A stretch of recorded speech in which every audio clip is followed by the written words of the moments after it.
Hello friend नमस्कार good morning मु दीपक आपण देखुचंती दीपक टीवी दुनिया। आज हेउची एप्रिल मास 25 तारीख शनिवार।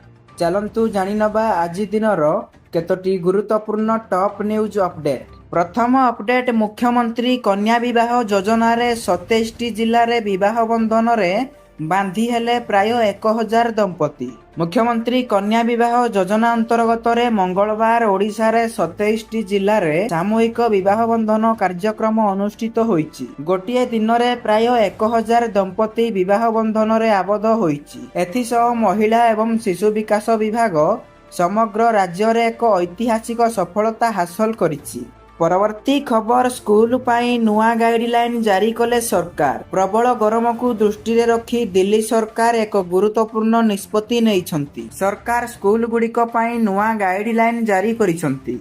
पिलामानक स्वास्थ्य को प्राथमिकता देई सरकार एमिति एक गुरुत्वपूर्ण पदक्षेप नेइछंती। नुआ निर्देशावली रे प्रत्येक स्कूल पाई वाटर बेल बाजिबो। गरम लहरी को दृष्टि रे रखी स्कूल बेल एबे प्रति 45 मिनिट रु 60 मिनिट रे बाजिबो। जहा क्लास शेष हेबार सूचना देबा पाई नुहे बरम पिलामानकु पानी पीवाकू मने पकाइबा पाई। सरकार स्पष्ट भावरे कहिसंती जे स्कूल गुड़िक एही व्यवस्था कार्यकारी करिवाकू पड़िबो, जहा द्वारा पिलामाने प्रचंड गरम रे पाठ पढ़ार चापरे पानी पीवाकू भूली न जाती। परवर्ती खबर बिना सुधरे चाषी को मिलिबो ऋण। राज्य रे कृषि क्षेत्र को अधिक गतिशील करिबा एवं चाषी को आय वृद्धि लक्ष्य रे राज्य सरकार चलित खरीफ ऋतु पाई एक बृहत ऋण योजना घोषणा करिसंती। एथर खरीफ ऋतु रे समवाय बैंक गुड़िक जरिया रे चाषी को मोट 11,500 कोटी टंकार ऋण प्रदान करने लक्ष्य करा जायछि। नूतन नियम अनुसार समवाय बैंक पैक्स एवं अन्यान्य बैंक माध्यम रे 1 लाख टंका पर्यंत फसल ऋण नेउथिबा चाषी पाई सुध हार 0 रहिबो। सेहीपरि 1 लाख रु 3 लाख टंका पर्यंत ऋण नेउथिबा चाषी पाई सुधर हार मात्र 2% रहिबो जदि सेमाने निर्धारित समय मध्यरे ऋण परिशोध करंती। परवर्ती खबर ओडिशा रे बुकिंग रो 50 दिन पर भी मिलु नाही रंधन गैस।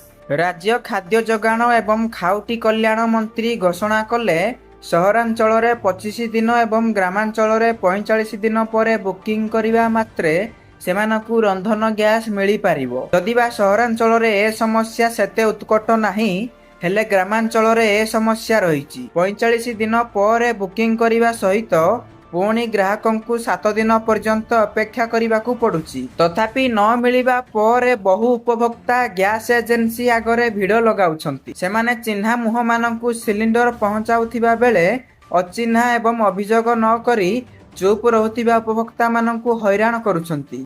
फଳରେ राज्यर विभिन्न स्थान रे असंतोष देखिबाकू मिलुछि। प्रकृत उपभोक्तांकु ठीक समय रे गैस मिलु नथिबा बेले रंधन गैस रो कला बजारी किंतु जारी रहिछि। एथिपाई स्वतंत्र राकेट काम करुछि। निकटरे राज्यर विभिन्न स्थान रे होइथिबा चढ़ाउरु प्रमाण मिलिछि। परवर्ती खबर आहुरी 3 दिन बढ़िला स्कूल छुट्टी। संबलपुर जिल्ला रे जारी रहिथिबा प्रबल ग्रीष्म प्रवाह एवं गुळुगुळी को दृष्टि रे रखी जिला प्रशासन पक्षरु एक गुरुत्वपूर्ण निष्पत्ति निया जायछि। जिलापाल सिद्धेश्वर बलिराम बंदर आसंता शनिवार पर्यंत अर्थात आहुरी 3 दिन पाई जिलार समस्त स्कूल एवं अंगनवाड़ी केन्द्र गुड़ी को छुट्टी वृद्धि घोषणा करिसंती।